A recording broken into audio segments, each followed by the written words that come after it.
La veritat és que és un orgull. No m'ho esperava, vaig estar nominat fa 2 anys amb el Xavi Hernández, precisament, entre altres, i ja em va fer molta il·lusió el fet d'estar nominat entre els 3 millors entrenadors de Terrassa, que repetir 2 anys després és un orgull i la veritat és que estic molt, molt content. Bueno, al final crec que la premsa ens va nominar com a històric perquè realment cap equip sub-21 d'Espanya havia aconseguit mai plantar-se en una final de la Copa del Món i nosaltres vam aconseguir no només això, sinó malauradament perdre per penals, però bueno, acabar el torneig sense cap derrota i amb la mateixa generació de jugadors proclamar-nos campions d'Europa a la temporada anterior, amb la qual cosa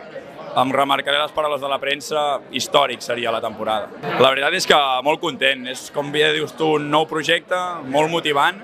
desafiant per l'altra banda, però la veritat és que amb moltes ganes de començar, primer d'acabar bé, evidentment, com a professional amb el júnior, però ja pensant en coses de cara al setembre perquè en tinc moltes ganes.